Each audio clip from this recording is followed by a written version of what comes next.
लोक प्रतिवेदन एक्सक्लूसिव कार्यक्रम के सभी दर्शकों को नमस्कार। दोस्तों, हम आपको लोक प्रतिवेदन एक्सक्लूसिव कार्यक्रम के तहत राजस्थान सरकार के विभिन्न विभागों की जानकारी देते रहे हैं। आज हम आपको विभिन्न विभागों के कुछ इंजीनियर्स से मिलवाते हैं। वो अपना संदेश देंगे और यह बताएंगे कि वो एक इंजीनियर होने को लेकर किस तरह से अपने आप में गर्व महसूस करते हैं और वो इंजीनियर्स के जो प्रेरणा स्रोत है मोक्ष गुंडम विश्वेश्वरैया, उनके बारे में क्या सोचते हैं।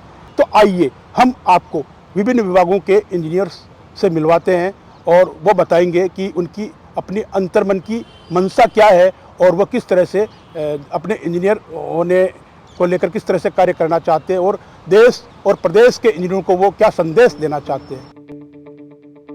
इंजीनियर नाम सुनते ही देश दुनिया के विकास एवं नव निर्माण की परिकल्पना का हमें एहसास होने लगता है। सच ही है, देश के विकास में इंजीनियर्स का बहुत बड़ा योगदान है। चाहे इंजीनियरिंग की कोई सी विधा हो, चाहे सड़कों का निर्माण हो, चाहे पुलों का निर्माण हो, चाहे भवनों का निर्माण हो, चाहे बांधों का निर्माण हो, या फिर अंतरिक्ष, मैकेनिकल, बिजली सहित कई कार्य हो, सब में इंजीनियर्स की बहुत बड़ी भूमिका है।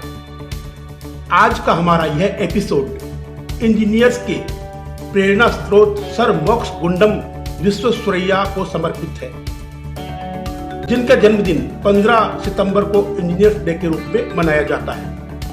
15 सितंबर को मनाए जाने वाले इंजीनियर्स डे को समर्पित इस एपिसोड में आइए हम जानते हैं राज्य के विभिन्न सरकारी विभागों एवं निजी क्षेत्र में कार्यरत इंजीनियर्स इस इंजीनियर्स डे पर किस प्रकार अपने विचार व्यक्त करते हैं। इंजीनियर्स डे निश्चित रूप से एक महत्वपूर्ण दिवस है। ये जहां हमें एक और एहसास कराता है कि हमें प्रतिबद्धता के साथ इस राज्य निर्माण में, राष्ट्र निर्माण में योगदान करना चाहिए। वहीं हमें ये चुनौती से भी अवगत कराता है कि किस प्रकार हमें प्रोफेशनल एक्सीलेंस से काम करना चाहिए। जो लोग मेरे इस विभाग में नए जुड़े हैं, उनको मैं डॉक्टर उदय प्रताप का एक शेर कहना चाहूँगा कि वो ये फरमाते हैं कि पुरानी कश्ती को पार लेकर फ़कत हमारा हुनर गया है। पुरानी कश्ती को पार लेकर फ़कत हमारा हुनर गया है। नए खिवैया ये न समझें, नदी का पानी उतर गया है। किसी नदी का पानी कभी नहीं उतरता। हर एक सदैव जीवन चुनौतियों से भरा होता है। हमेशा इंजीनियरिंग चुनौतियों से भरी होती है। और आज हमको, अगर हम दृढ़ता से प्रोफेशनल एक्सीलेंस से काम करेंगे तो निश्चित रूप से हमारा योगदान आने वाले समय के लिए अतुलनीय रहेगा। हमारे विभाग में जो काम हमारे इंजीनियर्स को कर रहे हैं हम लोग, वो बहुत ही चुनौती से भरा हुआ है। मतलब आम जन को हम पेयजल की जो व्यवस्था करते हैं उसके लिए बहुत सारा प्लानिंग करनी पड़ती है, जो एक इंजीनियर के ही लेवल की बात है जो कर सकता है। और आज जो हमारे यहाँ से भारत देश में चांद पे जो हम लोग पहुँचे हैं, वो भी इंजीनियर तो साइंटिस्ट की वजह से ही पहुँच पाए हैं। ये भी हमारे लिए गर्व की बात है कि और इंजीनियरिंग में जो बच्चा एडमिशन लेता है वो बहुत सोच समझ के उसके दिमाग में बात रहती है कि आगे मेरे को देश के लिए कुछ करना है।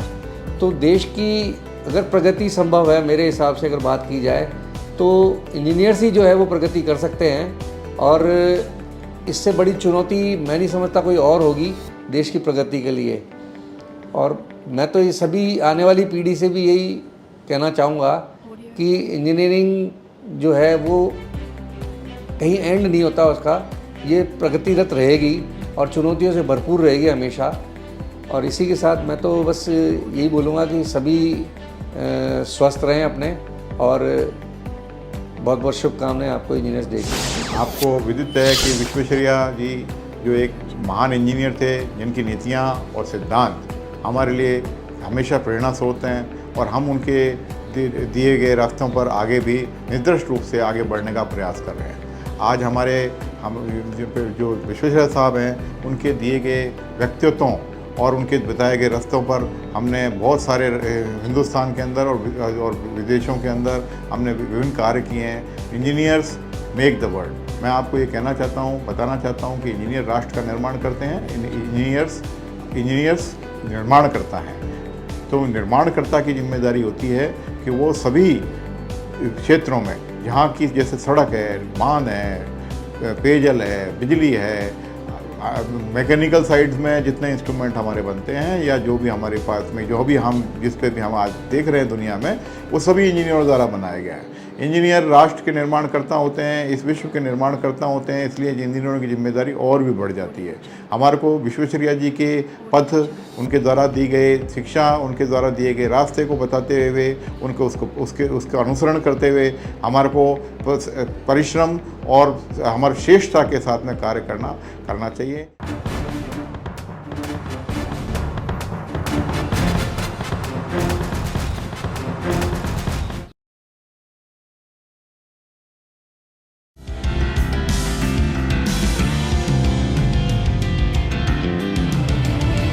पीडब्ल्यूडी संवेदक गुणवत्तापूर्वक कार्य करने के लिए कृत संकल्परत है।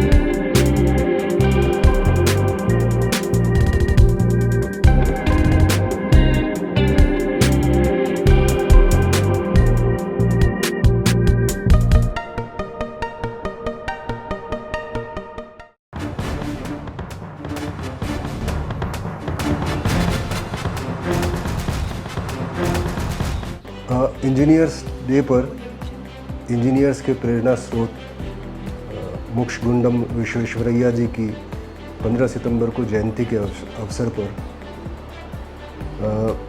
मैं ये बताना चाहता हूँ कि इस वर्ष इंस्टीट्यूट ऑफ इंजीनियर्स ने जो थीम रखी है इंजीनियर्स डे के लिए, वो थीम रखी है engineering resilient future, building stronger, smarter and safer. इस थीम के ऊपर इंजीनियर्स को अब आगे काम करना है। मैं पीएचडी के अंदर हूँ, मैकेनिकल इंजीनियर हूँ। पीएचडी के अंदर हूँ, मैकेनिकल इंजीनियर हूँ। पीएचडी में जैसा कि आप सब लोगों को पता है, शुद्ध पेयजल हम उपलब्ध कराते हैं लोगों को। अब समय आ गया है कि हम लोग कर भी रहे हैं। हमारी बहुत सी स्कीमों के ऊपर हमने स्कैडा सिस्टम लगाया है, जिससे हमारा ऑटोमाइजेशन बढ़ा है। तो जो स्मार्टर वे है काम करने का, वो हम पीएचडी में इम्प्लीमेंट कर रहे हैं। आने वाले समय में एआई तकनीक आने के बाद और हम ज़्यादा ऑटोमेशन की तरफ बढ़ेंगे, ऐसी मैं आशा करता हूँ। भारतवर्ष में हम इंजीनियर्स हर 15 सितंबर को इंजीनियर्स डे मनाते हैं। इस 1968 में भारत सरकार द्वारा इस डे की घोषणा की गई थी, और ये घोषणा इसलिए की गई थी कि सर मोक्षगुंडम विश्वेश्वरैया एक बहुत ही महान इंजीनियर्स हुए थे। इंजीनियरिंग परियोजनाओं में उनका योगदान भुलाया नहीं जा सकता। उन्होंने खास करके नदियों पे बांध, पीने के पानी की परियोजनाएं और ब्रिज इत्यादि पे महत्वपूर्ण योगदान दिया, जिसको भारत के इंजीनियर्स या भारत की जनता भुला नहीं सकती। और उनके इस महत्वपूर्ण योगदान के लिए भारत सरकार ने 1955 में उनको भारत रत्न से नवाजा। एमजी विश्वेश्वरैया जी एक महान इंजीनियर थे, जो सभी इंजीनियरिंग के सभी विषयों में पारंगत थे। आज विज्ञान कितना तेज़ी से बदल रहा है, टेक्नोलॉजी बदल रही है, लेकिन आज के परिवेश में भी हम सभी विषयों के इंजीनियर लोग उनको अपना आदर्श मानते हैं, और हम कोशिश करते हैं कि उनके बराबर ही निष्ठा से अपने कार्यों को पूर्ण करें। मेरे अंदर तो मैं आपको बताना चाहूँगा कि जिस इंजीनियरिंग कॉलेज से हमने इंजीनियरिंग की है, वो Visvesvaraya regional engineering college Nagpur से की है। तो ये मेरे लिए गर्व की बात है कि मेरे कॉलेज का नाम भी एमजी विश्वेश्वरैया इंजीनियरिंग कॉलेज था, और मेरे मन में उनके प्रति गहरी आस्था है। और मैं उनका बहुत सम्मान करता हूँ। पूरे देश में इस दिन को इंजीनियर्स डे के रूप में मनाया जाता है। इस दिन पे इंजीनियर्स के द्वारा बहुत सारे कार्यक्रम आयोजित किए जाते हैं, अलग अलग स्तर पे किए जाते हैं, रीजनल हेडक्वार्टर्स पे करते हैं, तो इस दिन को काफ़ी अच्छे से सेलिब्रेट किया जाता है। इसमें अलग अलग संगठनों के द्वारा एक जो इंजीनियर्स डे पे सांस्कृतिक कार्यक्रम का भी आयोजन होता है, गेट टुगेदर्स भी रखी जाती हैं, साथ ही सामाजिक कार्यक्रम जैसे कि ब्लड डोनेशन कार्यक्रम वगैरह भी आयोजित किया जाता है। जब हम इंजीनियर्स की बात करते हैं तो अक्सर हम मशीनें और फैक्ट्रियों को याद करके ही रह जाते हैं, और आजकल हम कंप्यूटर को बहुत उपयोग करते हैं तो हम कंप्यूटर इंजीनियर्स के बारे में भी सोच लेते हैं, परंतु हम ये नहीं सोच पाते कि इंजीनियर्स हमारे जीवन के हर पल हर क्षण में जो भी वस्तु हम उपयोग कर रहे हैं, जो भी कार्य हम कर रहे हैं, वो इंजीनियर्स के बिना संभव नहीं है। हम chemical engineers, mechanical engineers, metallurgical engineers, mining engineers और तो और स्पेस इंजीनियर्स, अगर इन सब के बारे में सोचना शुरू करें तो हमें समझ में आएगा कि हम जो भी वस्तु उपयोग कर रहे हैं, आप जिस मकान में रह रहे हैं, जिस बिल्डिंग में आप काम कर रहे हैं, जिस फैक्ट्री से आपका कोई भी सामान बन के आ रहा है, वो किसी न किसी इंजीनियर्स के थ्रू ही आ रहा है। अगर मैं सभी इंजीनियर से ये कहना चाहता हूँ, अगर वो ये सोचें कि वो जो काम कर रहे हैं वो स्वयं के लिए कर रहे हैं या किसी कंपनी के लिए कर रहे हैं, तो उन्हें बहुत छोटा काम लगेगा, और जैसे ही वो ये सोचेंगे कि वो ये काम समाज, देश और मानवता के विकास और उत्थान के लिए कर रहे हैं, तो वो अपना काम पूरी मेहनत, ईमानदारी और लगन से करेंगे। आज के इस कार्यक्रम में विभिन्न विभागों के इंजीनियर्स ने अपने विचार व्यक्त किए, उन्होंने संदेश दिए, उन्होंने यह बताया कि वो मोक्षगुंडम विश्वेश्वरैया की स्मृति में किस तरह से इंजीनियर्स डे मनाएंगे। उन्होंने अपने इंजीनियर्स होने का गौरवमयी जो स्थिति है उसके बारे में बताया। उन्होंने यह बताया कि वो किस तरह से इंजीनियर के रूप में बेहतर तरीके से कार्य करेंगे। अगली बार विशेष कार्यक्रम के साथ हम आपसे फिर मुलाकात करेंगे, तब तक के लिए नमस्कार। जीवन चलने का नाम, चलते रहो सुबह हो शाम। जीवन चलने का नाम, चलते रहो सुबह हो शाम।